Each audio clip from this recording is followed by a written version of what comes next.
Welcome, ladies and gentlemen. Thank you so much for your great support always. I'm so grateful for your continued support to this channel. Thank you so much, ladies and gentlemen. Now, Kenyans, I told you yesterday that Rigathi Gachagua was having two options. Either court to stop the impeachment of the Senate and to also depend on the Senate. But I told you, Rigathi Gachagua had realized the way these members of parliament were mobilized to gang against him, there's a possibility of these senators ganging against him, and that is why he rushed to court.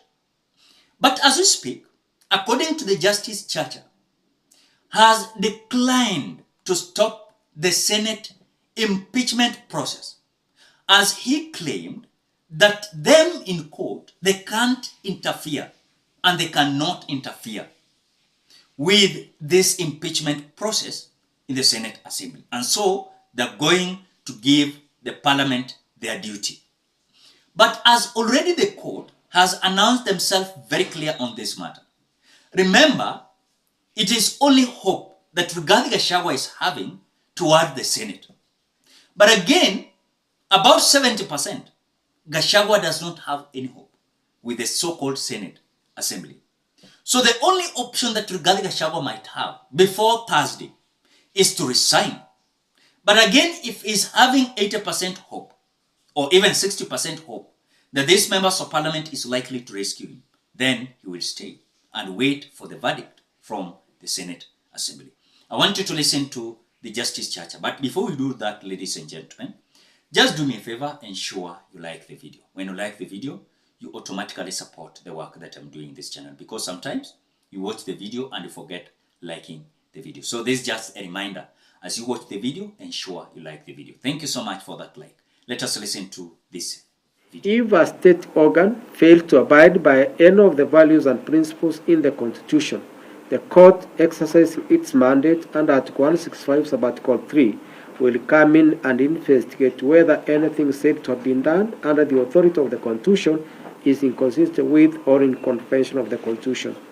It was in this respect the Supreme Court stated in a matter case that it would be reluctant to question parliamentary procedures as long as they did not breach the Constitution, and that the mandate of the court is restricted to the doctrine of separation of powers, to deciding on matters of individual rights and fundamental freedom. The Supreme Court then stated that in the exercise of their wide political powers, both the county, read National Assembly, and the Senate cannot act outside the confines of the Constitution and the law. For to do so would invariably invite the court's intervention. End of quote.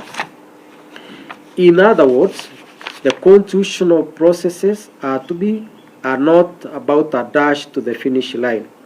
They have constitutional imperatives that must be complied with, and if not, such infractions will not be out of reach of our Constitution. The timelines given in the Constitution are on the premise that its processes will comply with the constitutional requirements.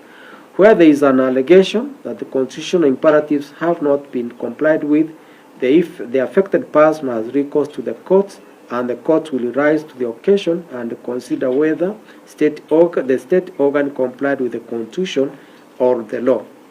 In that respect, ours is a constitution of hope and promise that institutions established under the Constitution will comply with its fundamental principles, and the promise that the Constitution is supreme and any act or omission in contravention of the Constitution is invalid.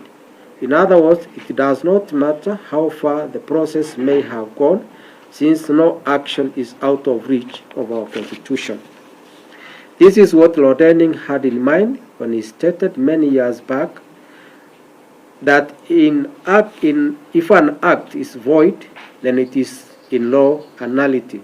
It is not only bad, but incurably bad. There is no need for an order to set it aside. It is automatically null and void without more ado, though it is sometimes convenient to have the court declare it to be so. And every proceeding which is founded on it is also bad and incurably bad. You cannot put something on nothing and expect it to stay there. It will collapse. Article 2, Sub-Article 4 of our Constitution is not only the hope but also the promise of our Constitution that we must abide by the constitutional dictates, for any act or omission in contravention of the Constitution is invalid.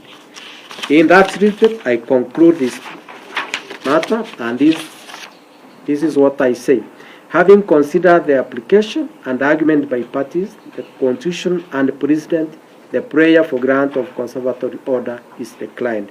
However, in view of the issues raised in this petition, which also appear to relate to those in petition E522 of 2024, which has been certified for purpose of appointing a bench of an even number of judges to hear, I certify this petition as raising substantial questions of law and of public interest in terms of Article 165, Sub-Article 4 of the Constitution. This file is to be placed before the Honorable Chief Justice to consider appointing an uneven number of judges to hear this petition. Given the close proximity of the issues in this petition and those in petition E522, the Honorable Chief Justice may consider whether this petition may be heard by the same bench appointed to hear petition E522. I make no orders on course. Thank you. Remember, this judgment is coming at a time that the Speaker of the National Assembly had responded. The Speaker of the Senate, rather, the Speaker of the Senate Assembly had responded to Rigathi Gachagua's team why the court will not interfere with their process. And Amason Kingi reiterated that if Rigathi Gachagua managed to go to court, this was not going to interfere with their process. Because as per the Constitution, it is them who decide whether Rigathi Gachagua is going or not. But again, as Rigathi Gachagua is so courageous and waiting for this final decision from the Senate Assembly, remember one thing. I'm sure, and this is something that I'm thinking about.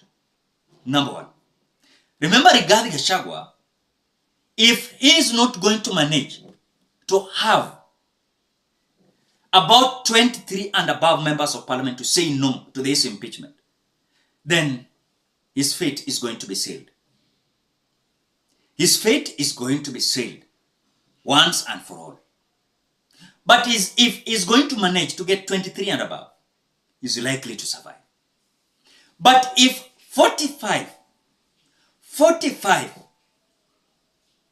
members of the Senate will say no to this impeachment, then he's going to be rescued. But if 45 say yes to this impeachment, then it is going to be a big trouble to the so-called Rigathi Gachagua. That is it. That is it. So the only option Rigathi Gachagua is likely to have and might save his political career forever and ever is about resignation. Can Rigathi Gachagua resign? Ladies and gentlemen, that is the next video we are going to have. What do you think? Drop your opinion at the comment section below. Otherwise, thank you so much because of your great support. Please consider subscribing, liking, commenting, and sharing this video. Bye-bye till you meet in another video.